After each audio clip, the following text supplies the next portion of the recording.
இப்போ என்ன பார்க்க போகிறோம்னு பார்த்தீங்கன்னா கோஸும் பைத்தம்பருப்பும் வச்சு ஒரு பொரியல் தான் பார்க்க போகிறோம். இங்கே பாருங்கள், இந்த பைத்தம்பருப்பை நான் ஒரு மணி நேரம் நல்லா ஊற வச்சு, இங்கே பாருங்கள் நல்லா ஊறிடுச்சு பாருங்கள், இப்படி ஊறிடுச்சு பாருங்கள். இந்த மாதிரி ஊற வச்சுட்டேன். அதே மாதிரி கோஸையும் நல்லா நைஸாக அரிஞ்சு இந்த மாதிரி வானலில் இந்த இட்லி பானையில் தண்ணி வச்சு நல்லா பைத்தம்பருப்பு அடியில் வச்சு அது மேலே கோஸையும் வச்சு இந்த மாதிரி அவிச்சிருங்க.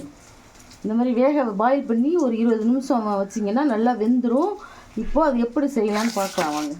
இப்போ பாருங்கள், நான் கடாயில் 3 ஸ்பூன், இதுக்கு எண்ணெய் ரொம்ப அதிகமாக தேவைப்படாது, 3 ஸ்பூன் எண்ணெய் கடலை எண்ணெய் ஊற்றி வச்சுருக்கேன்.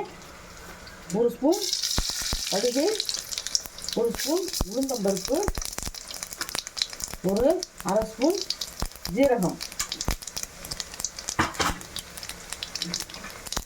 நல்லா பொரியட்டும்.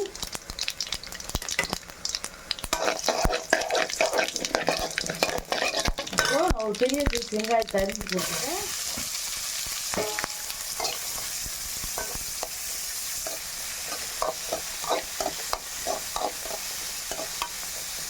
ஆல்ரெடி நான் வந்து ஒரு பச்சை மிளகாயை அந்த கோஸும் பைத்தம்பருப்பு பொடியுமே நான் வேக வச்சு வச்சுருக்கேன். இப்போ நான் காட்டுறேன். இப்போ பாருங்கள், இது ரொம்ப வதங்கணும்னு அவசியம் இல்லை, சும்மா கண்ணாடி பதம் வதங்கினாலே போதும். அப்போ தான் கோஸுக்கு நல்லாயிருக்கும். இப்போ பாருங்கள், வெங்காயம் நல்லா ஒரு கண்ணாடி பதம் வதங்கிடுச்சு. இப்போ அடுத்தது நம்ம எவ்வளோ பொலன்னு இருக்குது பாருங்க, பச்சை மிளகாய் அது வேக வச்சுட்டிங்க பாருங்க. உங்களுக்கு காரத்துக்கு ஏற்ற மாதிரி அதிலே அரிஞ்சு அதோடய வேக வச்சுருங்க.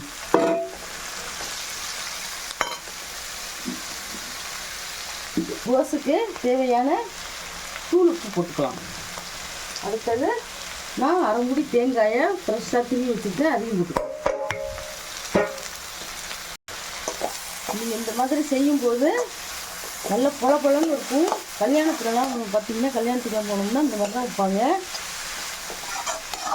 சில பேர் கோஸ் வைக்கும்போது தண்ணி அதிகமாக ஊற்றிடுவாங்க, டேஸ்ட்டும் மாறி போயிடும், சொதன்னு இருக்கும், சாப்பிட்றதுக்கு மாதிரியாக இருக்கும். இது மாதிரி செஞ்சீங்கன்னாக்கா நல்லா பொலன்னு இருக்கும். இது எப்படி இருக்கு பாருங்க, இந்த மாதிரி பொலன்னு வரும்.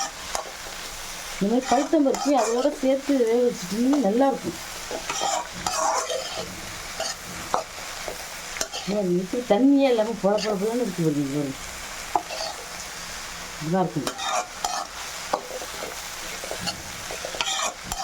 நான் இந்த டிஷ்ஷுக்கு வந்து ஒரு பச்சை மிளகாய் போட்டிருக்கேன். நீங்கள் உங்களுக்கு காரத்துக்கு ஏற்ற மாதிரி போட்டுக்கலாம். செய்யலாம், நீங்கள் சிம்பிளாக ஒரு 20 நிமிஷத்துலேயே செஞ்சிடலாம். இப்போது கோஸ் ரெடி ஆகிடுச்சு. நான் அடுப்பு ஆஃப் பண்ணிடுறேன். இந்த மாதிரி நீங்களும் செஞ்சு அசைத்துங்க. இந்த ரெசிபி உங்களுக்கு பிடிச்சிருந்ததுன்னா எங்கள் சேனலை ஷேர் பண்ணுங்கள், லைக் பண்ணுங்கள், சப்ஸ்கிரைப் பண்ணுங்கள். அப்போ தான் நாங்கள் போடுற புது வீடியோலாம் உங்களுக்கு வந்து சேரும். தேங்க்யூ, பாய்.